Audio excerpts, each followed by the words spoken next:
Hey guys, welcome back to What the Fat. Today I have on an incredible guest, someone who I got a chance to hang out with at KetoCon. I love seeing her and her husband. They travel literally all over the world, just educating and seeing different places, and I absolutely love it.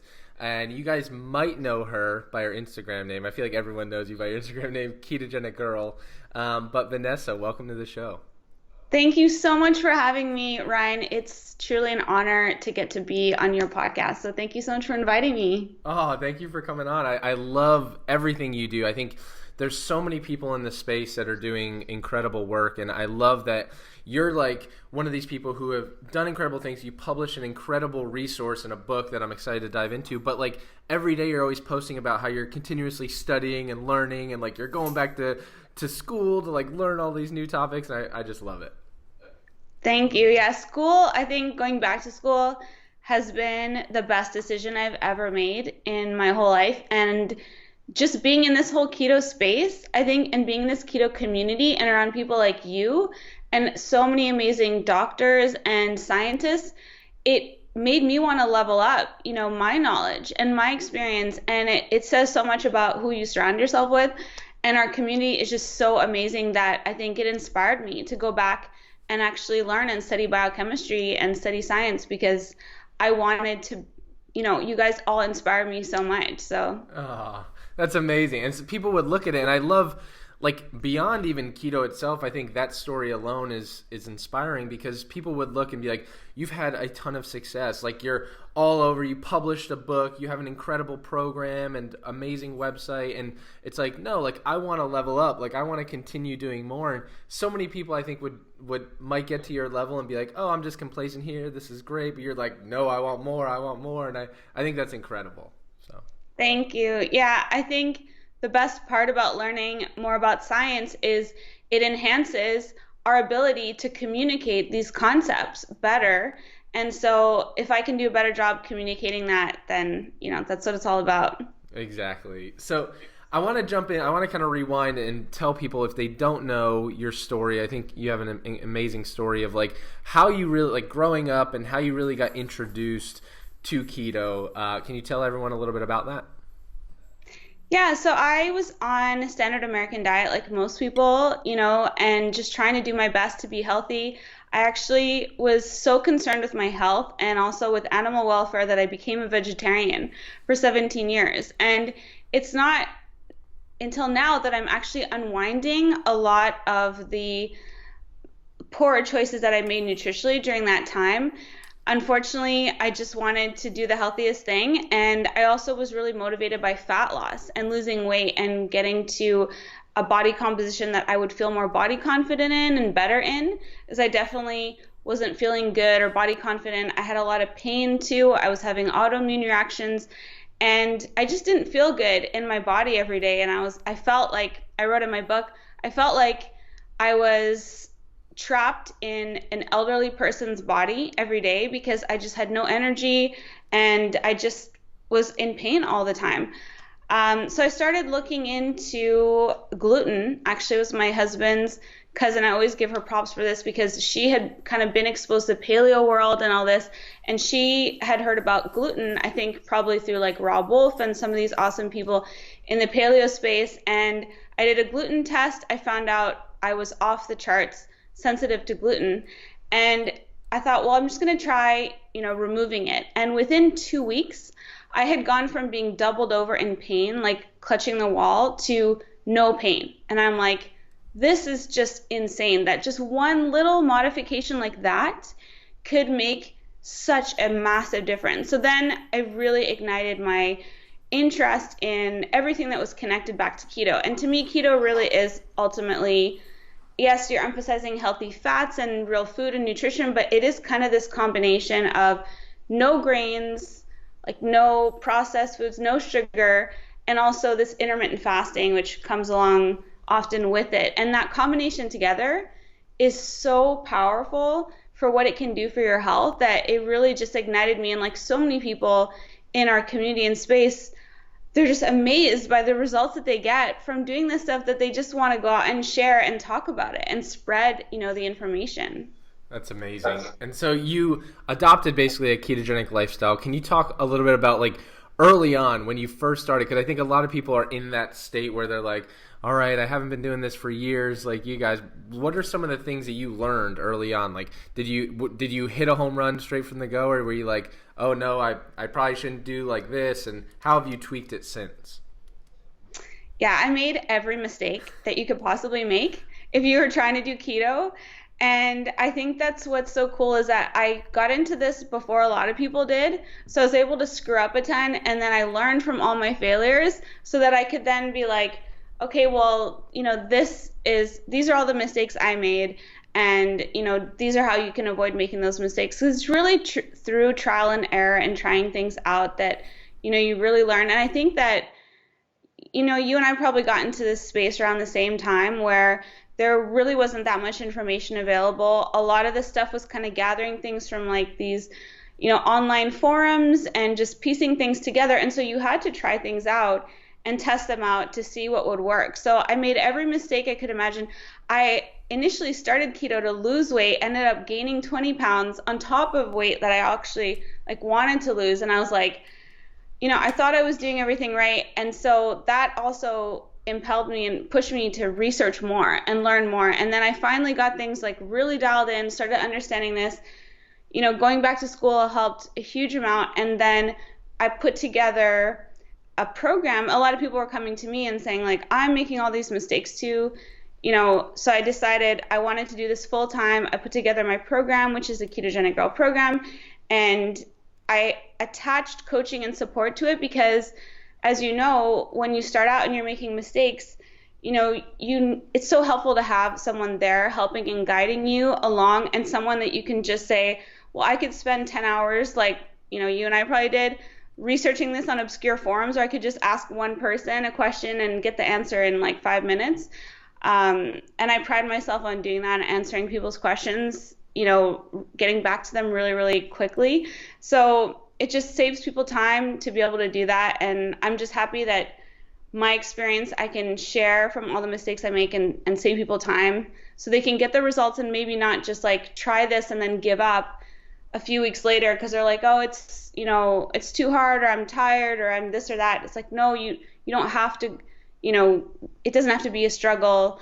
And if you're doing it and you're not getting the results, it may just be something that we can tweak or change, and you'll see results. So for sure. And so what's the biggest or the number one mistake you commonly see amongst people who are just starting out and doing stuff?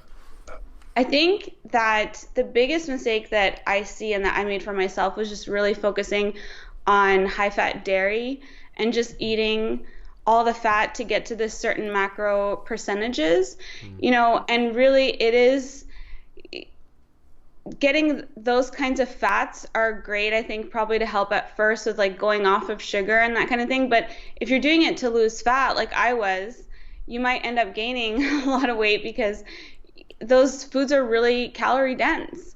And it takes a while, I think, to reframe what food should look like on a plate, because if you're coming from a standard American diet, we're used to volume and seeing, eating these huge salads. I was a vegetarian on standard American diet, so I was just always eating these massive salads, massive portions. And then when you go to eat keto, which is mostly protein and fat, it's so nutrient dense that you have to recalibrate the way that you look at your plate. And a lot of times we'll try to fill that plate with all this food that replicates what our plates used to look like, thinking, well, I'm not going to get full unless I eat so much food. But when you look at how nutrient dense protein and fat are, you readjust to portions. So I know that one of the reasons people are really successful in my program is because they have the portions. So they don't have to spend all this time trying to figure it out, because they can see, okay, this is what my plate should look like. There's pictures, and they can see, well, that's what that portion should be like. And the thing that I hear the most from people is, I'm so full, I'm having a hard time finishing all the meals. And they would be the same people messaging me before going, there's no way I could survive just on that amount of food. So it's a recalibration of what real nutrient dense food looks like on a plate is very different than a plate that's full of fiber and that isn't very nutrient dense.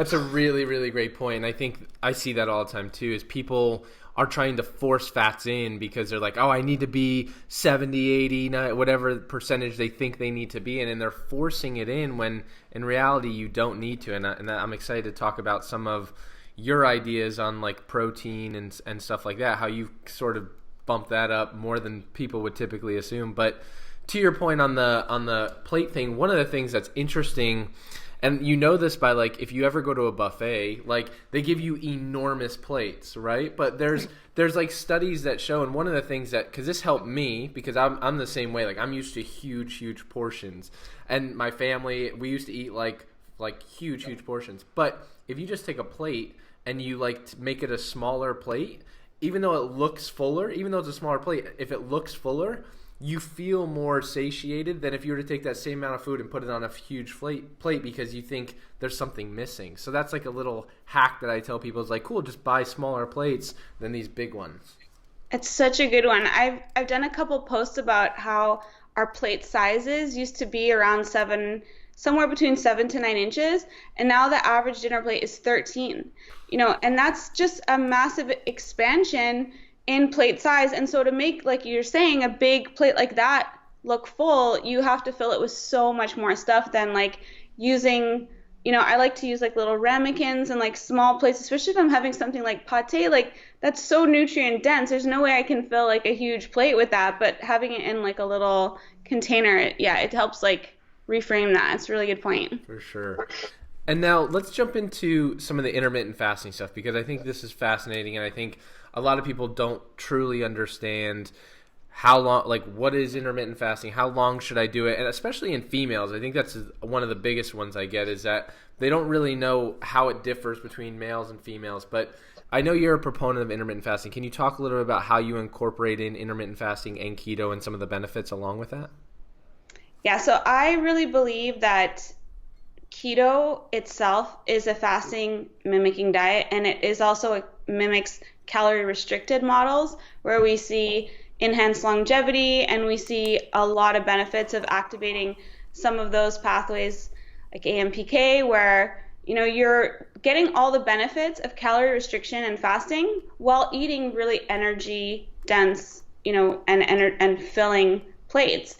So a lot of that can come from just having really simple things. Like I always start off with just an eating window every day, of having an 8-hour eating window. A lot of people think, well, that's not really a lot, to fast for 16 hours a day, when there's people online who are fasting like 3, 4, or 5 days, or doing, really long extended fast. But if you fast just that amount every day, you're going to get 140 hours a week that is fasted. And not all of that is in the post-absorptive state where you're breaking down nutrients, but it is a lot of time that's fasted. And it's just about eating really nutrient dense meals so that you don't have to then snack between your meals, and then you're fasted between those meals. So oftentimes when I present and speak, I show a clock of the day and how we rarely actually enter the post-absorptive state, because it takes 4 to 5 hours after eating a meal to get into that post-absorptive state, when we switch to breaking nutrients down for fuel instead of building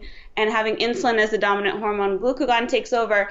But if we eat several times, like even just 3 meals of, that breakfast, lunch, and dinner, it's really hard to get into the post-absorptive state very much during the day. And then if you add in a snack or an after dinner snack, you really only get into it in this small window every day. So just doing 16-hour fast a day is huge. Like just limiting your meals within an 8 hours, say, 9 a.m. to 5 p.m. or 10 a.m. to 6 p.m., and then eating so well at those meals that you're not snacking between with like a latte or some other thing, you're going to be maximizing your time in the post-absorptive state and getting so much fasting without having to go to like extremes, and without having to, make all these sacrifices and live in a way that's like counter to your colleagues or your family or your community. It's like, no, I'm just eating really well at my meals.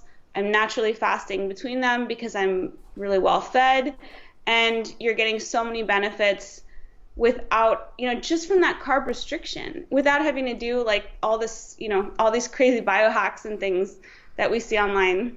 I love that. And I'm 100% in agreement that I think a lot of times people go through these ridiculous extremes, and for some people, like for us, it might be a heck of a lot easier to do 24, 48-hour fast because we're so fat adapted. I don't even do those as frequently as you see a lot of people online, but like consistently doing intermittent fasting along with a ketogenic approach, you're doing this fasting mimicking diet itself along with intermittent fasting, and like 16 hours is a lot more manageable for people, and it doesn't seem overwhelming, right? If I tell someone, hey, you need to fast for 24 hours every week, but like someone who's never done that before or isn't fat adapted, they're going to be like literally they're going to plan to be like, all right, I'm going to fast, and then on hour 25 I'm going to hit a buffet, and because like I'm going to be starving and wasting away because they don't know that, like, and so I love that, and because it creates a different mindset for people of like, listen, it's something that's sustainable. At the end of the day, that's what matters, right? Yeah, and I love that point too, because so much of this, we talk about fat loss and weight loss and building muscle mass, but there's fat loss and there's also maintenance. And so in order to really get to your goals and be there successfully, you have to do something that's going to be sustainable, that you can keep up. It's not something like, we always talk about diet mentality is like this short-term mentality, but if a 16-hour, 16-8 fasting window, works for you, and it's something that you can do long-term, then you're going to not only get your results, but you're going to keep them too, because you're not just, like you said, doing it temporarily and then going to the buffet, because it's something you can do for the rest of your life if you want to, if that's something that works for you. So it's not just getting there, but also maintaining it once you do. Yep, absolutely. And I think I want to touch on a point because I know this is the big one when people talk about fasting, and I'm in alignment with you in a sense that I think there's other ways to achieve this concept as well. And it's a word that's getting thrown around the keto world. Like, I don't think a lot of people even know what it means, but it's autophagy. And like how that relates to, like, do you need to fast for 5 days to get autophagy, or like how does that play in with intermittent fasting and keto itself? Yeah, so I've read a few different things. I've read that 12 hours at a minimum will have some autophagy going. I've read that it takes 72 hours for it to like really kick in. So I think it depends on what the goal of it is.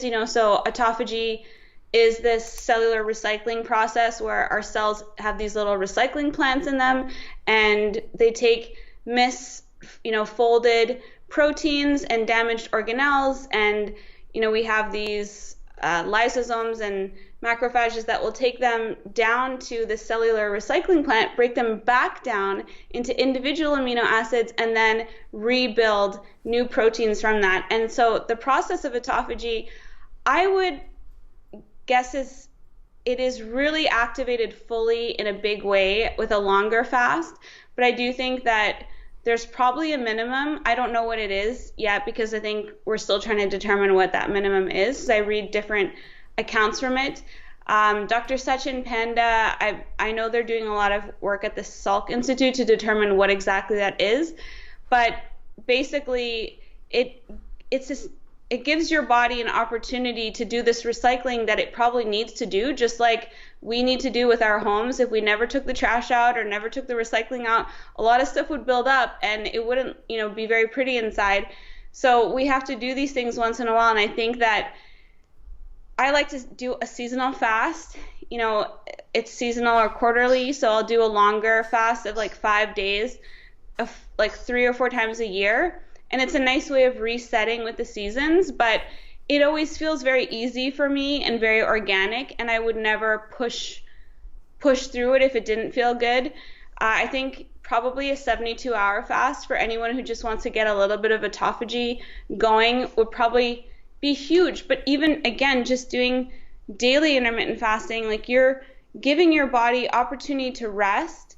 And if you're doing a keto diet and you are lowering your carbohydrate intake, you're giving your body more opportunities to go to those damaged proteins and cells and, take them and break them down and get rid of some of that cellular waste. So I think it is important, but I don't think, again, like, people need to go to extremes to get a lot of the benefits from it. It's just that right now, with the way we do things, eating 3 times a day at minimum plus snacks, with a real big emphasis on carbohydrates, autophagy is just not happening at all, you know?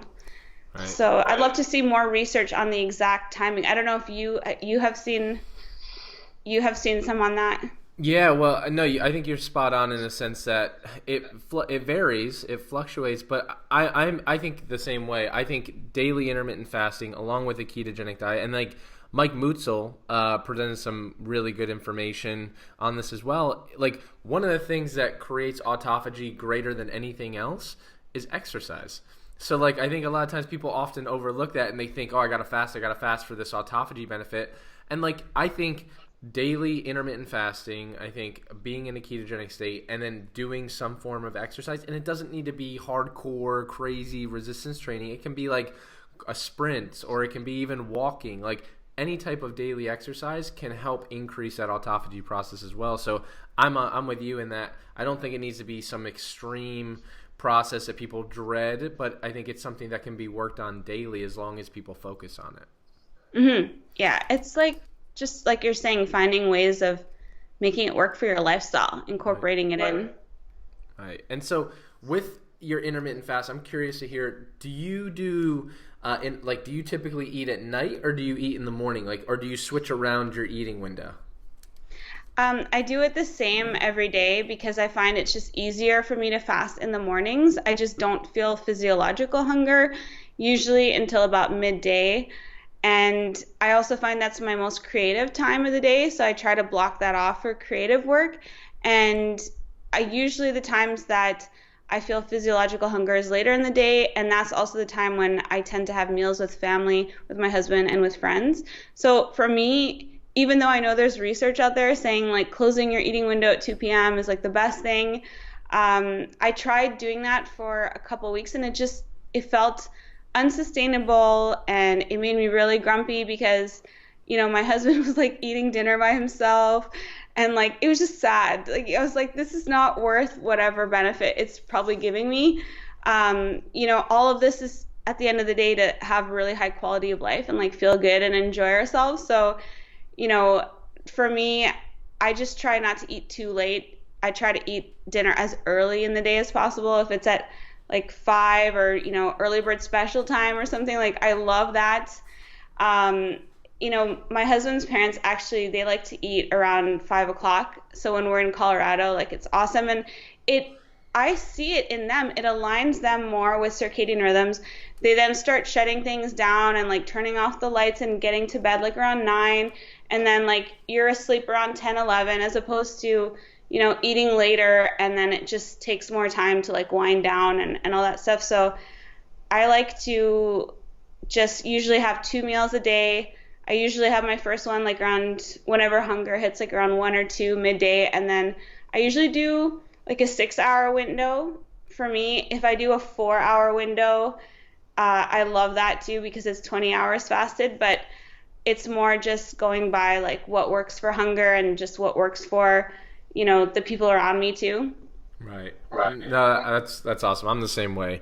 I think for body composition purposes, I think if you're really, really trying to dial it in, I think eating earlier on in the day and fasting later on can be beneficial. But for sustainability, it's like at the end of the day, I'm more creative in the morning. It's a lot easier to just get up, go through, and like I get hungry roughly around the same time, 1 o'clock, and then have dinner with like your social aspect. You should never overlook that. And I think that's something that people often don't weigh out, is like that's an important piece too. Like you not being stressed or upset or having good relationships, all of that plays into your physiology and your health as a whole. So you need to weigh all those things out. So I agree. I really do. Now you work with a lot of women in your groups and your programs, and with the intermittent fasting and with some of the fasting techniques and just keto in general, how do you notice, are there any changes you make like throughout their cycle, like throughout the month? Have you noticed, or is it just like, nope, like they can continue on regularly and do the same thing every day, or does it matter?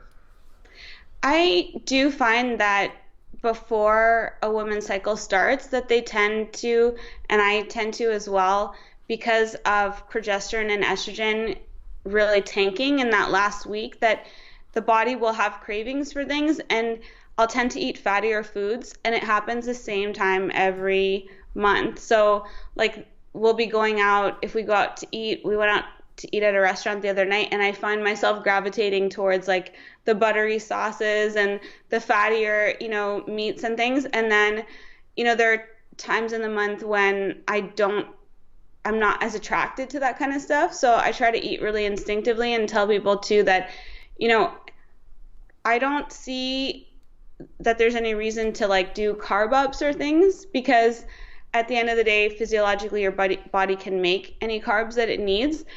But if you do feel hungrier, you're getting food cravings and things, there's no reason to fight that. And you can eat more fat or go for those foods. Like at the end of the day, your body's made out of protein and fat. If it's asking for it, it probably needs more of those things. But I personally have not seen any research myself showing that people need to do like carb ups and things at certain time of the month. But I'm open to being proven wrong, like if there is science and research on that. But just looking at basic biochemistry, the body can make more glucose if it needs more glucose.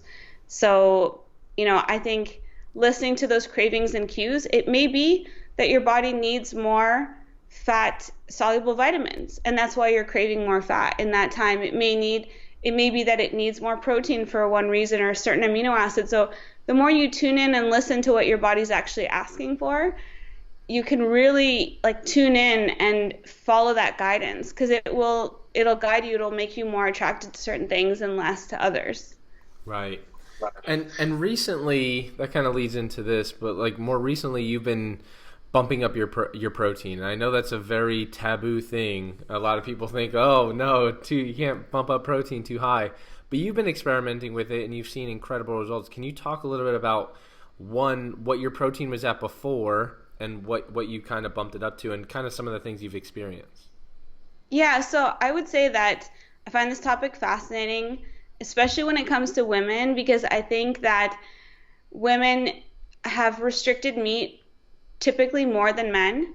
I go to steakhouses all the time and I only see men there, and I'm like, oh, this is where y'all have been, like your ribeyes, like I see what's happening. Like women don't tend to eat as much meat. Like it's not thought of as ladylike. We're always sold on like keeping our weight down and, eating salads all the time. And so it's been this exercise for me to deliberately eat more meat and sort of counteract a lot of that programming, and it's in everything. Like when my husband and I go out to eat, usually I'm ordering a bigger meat portion than he is. And the waiter always, brings me like the lighter fare, and it's just the way we think. So I think that women can benefit even more than men from not overly restricting protein. And going back to school, I learned so much about how essential protein is for us. It's the building blocks of everything, like not just our muscle, but our enzymes, all of our peptide-based hormones. There's just so much that the body makes out of protein that we need to get it every day. So when I talk about higher protein, some people think that means that I'm doing like 200 grams or more a day, like it's these massive amounts of protein. I'm talking about don't overly restrict it in keto, because that can happen. And so I would say that when I first started doing keto, like at the beginning, it was probably one of the bigger mistakes I made, was really overly restricting it, because I saw that the lower my protein went, the higher my ketones would go. And I found sort of a happy medium now where I would say my protein was probably like closer to 30 to 40 grams. But bear in mind, I have very low lean mass. Like I have a smaller frame, and I just don't have a lot of muscle on me. I'm trying to build more muscle now, but I was very under muscled for a long time. So for me, that was actually kind of where my threshold was around 50 to 60 grams. So now I've found that I've been able to do up to double that, up to about 120, 125 grams of protein. And I completely stay in ketosis. I feel great. I'm able to, my blood glucose stays really nice and even. I don't wake up with really high blood glucose. I find that if I do, it's usually a factor of something else. Usually if like I've had more carbs or, I haven't slept well or something, but in general, it just like stays in a really good range and I'm able to eat a lot more protein than I thought that I could. And I think that one of the important things too is just I've been enhancing my activity levels and upping my activity levels and exercise. And so some people might try upping their protein, but if they're not also working out a little bit with that, then they might see their blood glucose go a lot higher. Usually it'll go up a little bit, but that's because of this mechanism that the body has when you eat really, really low carb. It releases a little bit of glucose to counterbalance the insulin that's coming out. So sometimes people see their blood sugar go up a little bit and they freak out, but it's just because that's what the body does to make sure that you don't have a hypoglycemic event. So yeah, I found playing around with different numbers based on how active you are and seeing, what that threshold can be for you. It may be that it's higher than you think, but then the ketones, like they might come down a little, your blood glucose might go up a little bit, but you might be feeling better, more energetic, you might be building more muscle. And so I always also talk about getting body composition scanning done, which is so, so important. It's such a better measure overall of your body's metabolic health than the scale. For sure. I couldn't agree more. I think a lot of times people are like guessing at the scale, and you don't know if that's why I always tell people, like when they're like, hey, I want to do this to lose weight. I'm like, no, you don't. No one wants to lose weight. They want to lose fat, and they want to keep or gain muscle. But I agree. I think if you have access to that, I think that's a great point. Now with your protein, and I think that's great you touched on that because I see the same thing. I think, especially in women, I see them restrict a lot, and they're restricting, and then they start to get keto rash or their hair starts falling out, and they're like, it's like, that's a protein deficiency. So you need to bump that up. And for you, your sources recently are really only meat. Like I think a lot of times people are saying, oh, she must be supplementing. How is she getting that much protein in? She must be supplementing with shakes. Like you're eating just bigger portions of meat. Like is that how you're getting in that amount? Yeah, I just feel fuller when I eat actual meat than doing like anything in like a liquid form. I did have some egg white protein powder for a while, but I just don't get the same amount of satiety that I do as when I just eat. It's just I was always the same with like bulletproof coffees and stuff. Like I could have 5 bulletproof coffees, full of butter and feel like nothing, no real satiety from that. But when I have like actual meat, an actual protein, not in a liquid form, like I find it a lot more satisfying. It's a more satisfying experience eating it, and I'm not sure why, but it just works a lot better for me just doing it that way. Right.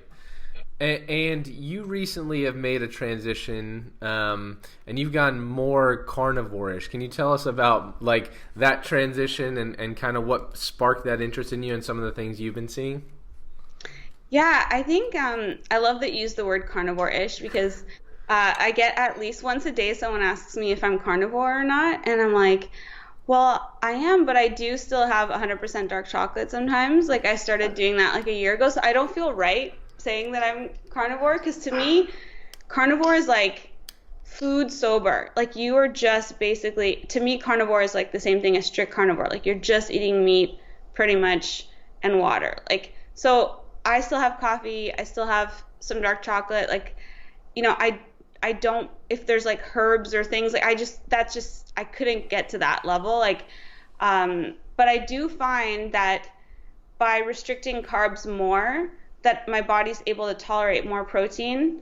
And I would prefer personally to eat more protein than carbs because I just feel better. And I think that a lot of it just has to do with the fact that there's no essential carbohydrates, but we have essential protein and essential fats that we need to get. And so I think that by going carnivore-ish or more meat-based, you kind of put the odds on your side that you're more likely to get the nutrients that your body needs more rapidly than doing things where you're emphasizing, like I used to, especially being vegetarian, high carb, I was just always emphasizing the carbs first, and like everything else was, protein was more of like a garnish.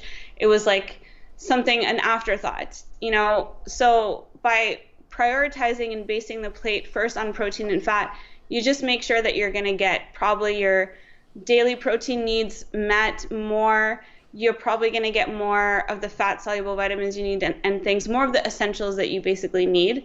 So I started experimenting with it about a year ago. I love doing like little experiments. And so last spring, I wanted to see what is the most protein I can eat before I get kicked out of ketosis. And so I went up to like 180 grams of protein a day, just eating like tons of lean meat.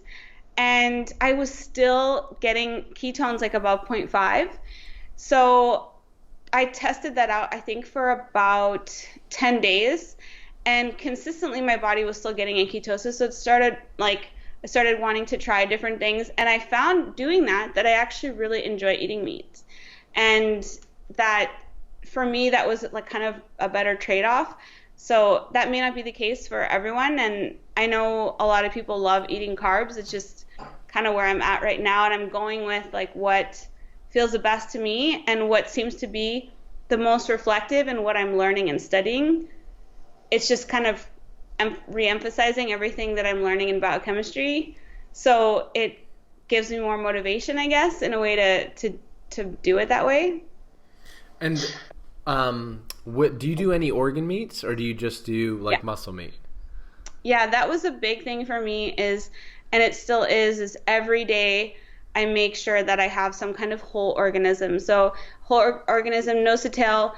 I was just joking with Scott about this morning. There's no noses or tails. You're just eating whole organisms. So it's basically just whole foods. And so an egg is that. If that's salmon roe or salmon eggs, that's a whole organism. If it's an oyster, it's a whole organism. If it's liver, it's not the whole organism, but it's an organ meat that is part of the animal that you're probably going to get a lot of nutrients that are bioavailable from. So I try to make sure that every single day, I have something that is either a whole organism or it's parts of it. So I do my chicken liver pate, like I make batches of that on the weekend. And I freeze it, and then I take some out during the week. And I make sure to have that every single day. It tastes absolutely delicious. And I know that, again, I'm putting the odds on my side of making sure that my body gets what it needs, because liver is so incredibly nutrient dense. And it's not just beef liver, but chicken liver and turkey liver, they have very similar levels of nutrients in them. And they taste really a lot milder. Especially in pate and that kind of stuff. And, it's fun to just try eating these different things. When we were at that KetoCon event, they had, I don't know what that ground beef organ meat, like chili or something. Yeah. And I was stoked because I knew like Pete would try it and he loved it. Like, so there's different ways that you can incorporate it that I think most people would be shocked at how delicious eating those kinds of foods are, because we're kind of, for some reason, we think that they're like not appetizing, but when you realize like how good they taste, it's amazing.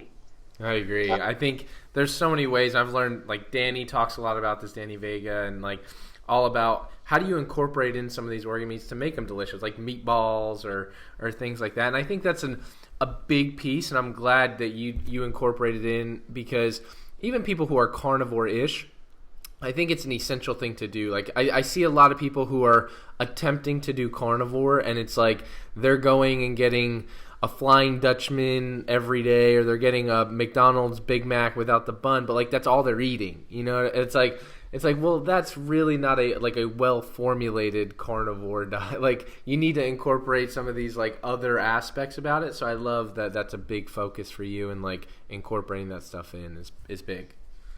It's so funny though what like a full circle this is, because I remember I was telling you at KetoCon that Suzanne and I were at our book signing in Seattle, and she's such a huge fan of yours, and we were talking and she's like, yeah, Ryan's doing this like 30-day carnivore thing. Did you see that? And I'm like, I saw that. I'm like, he's crazy. Like that's what I thought at the time. And you hear that from so many people, like, but then, when I obviously considered it, I'm like, obviously it's not crazy if someone like Ryan is doing it. And that's been the thing that I've just seen over and over again, is all these people that I really respect and admire, a lot of doctors in our space. I think I've had at least maybe a dozen or more doctors on the podcast who are all fully carnivore. And they're obviously researching things. They're obviously trying them out for themselves before they're talking about them. And, it's very, very interesting to me that a lot of these doctors and scientists are, open to this and researching it, and especially focusing in on that nutrient density. And it's kind of a funny full circle thing that I remember seeing you doing it and being like, he's crazy. And here I am, like, just loving this lifestyle. It's really cool. I love that. That's amazing.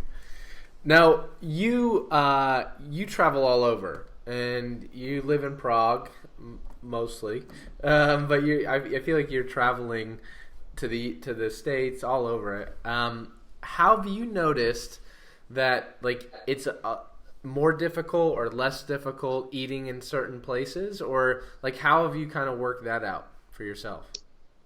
It's interesting on different levels. I find that it's easier to do low carb and carnivore in Europe. I think that they definitely have much stricter rules about the food. And so, for example, like if you talk about grass-fed here, a lot of times people are like, what are you talking about? Because most of the beef is just grass-fed, like it's just how they do it. And then they don't add as many hormones and antibiotics to the meat. Whereas when I'm in North America, I'm always very, attentive to, does this meat have hormones and antibiotics, especially if you're eating more and more protein. You want to make sure that you're getting protein that has a really healthy fat profile with omega-3s in it. And I just find that it's interesting here that they did not go off the saturated fat cliff like we did in North America. People, you see in the Mediterranean, people really still emphasize healthy fats. French cooking, they're all about the butter, and they never really took it all off their plates like we did in North America. We completely nixed fat. Like, you couldn't have fat at all. It was the most dangerous thing for you. You can't even have butter. You're having like this oil-based butter, so because of that, we replaced sugar with so much of that in order to make our food still taste good. And you just don't see that people have a more connection to their traditional lifestyles here. Like, you'll meet people all the time who are like, I eat organ meats. Like, it's just pate and liver is easy to get in the city. You don't have to go to like a weird place. Most butcher shops have organ meats, whereas when I was in Denver, like you just have to go a little bit more out of your way to, order things online.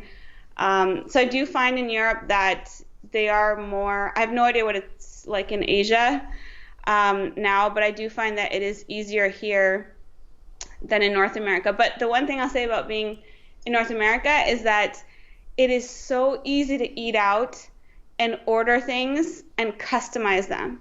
It's so much easier than here, because like you'll go to a restaurant and say like, can I have it without this or with this sauce or this and that? And they're like, absolutely. Like, and they just have that mindset of like ordering off the menu. Whereas I find in Europe, they're much more like, our menu is our offering. So Right. like something on there and don't, so there's trade-offs, I guess. No, that's really interesting. I'm always fascinated by like how it's more difficult or easier to eat at different places, but I've never heard that before. That's really, really interesting about like, and you're right. Like when I have been in Europe, like, or traveling, it's like, no, this is our menu. Like, you eat it or you don't change anything, sort of thing.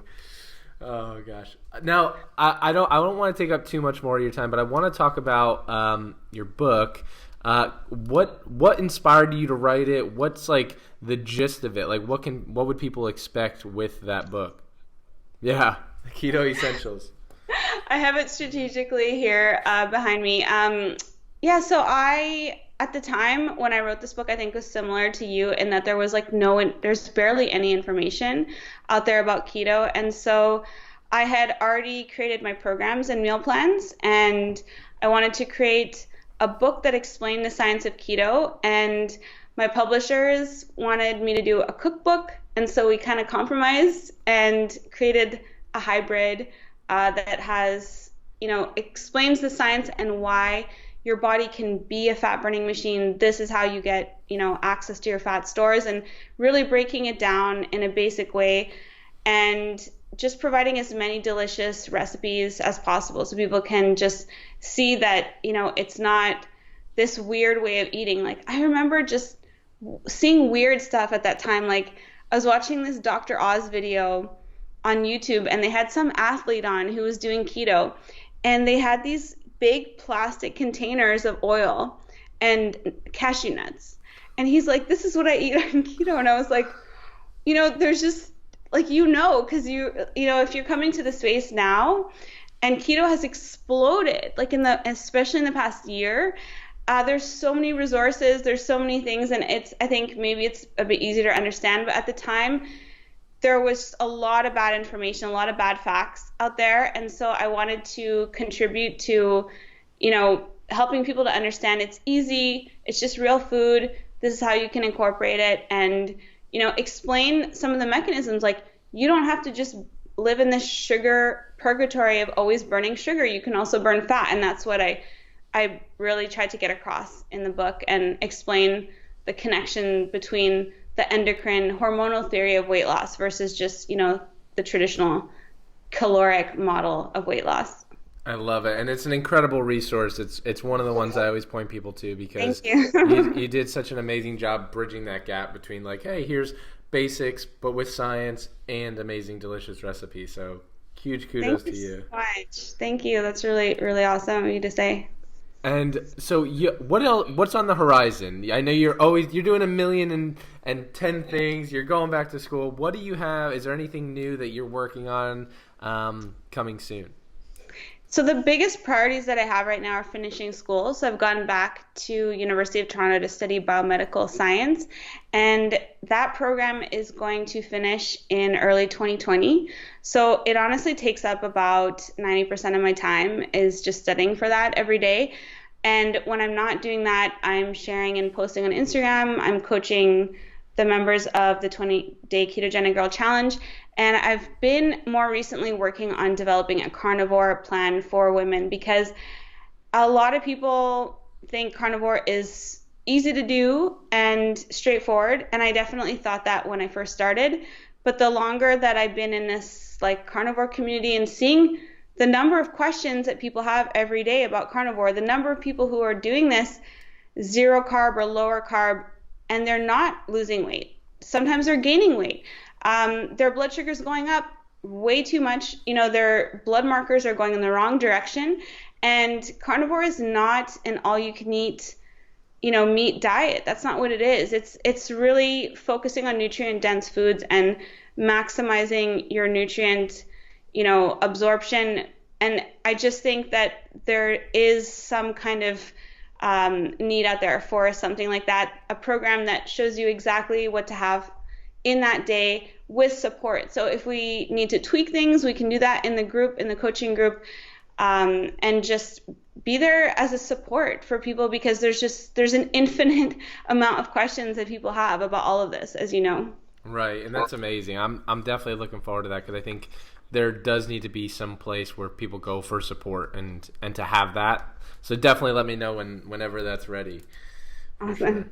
Sure. Last thing is, and I ask this to everyone that's on this show, I say, if God forbid the world ended tomorrow or something were to happen, what legacy do you want to leave? What's something that you want people to remember you for on the world?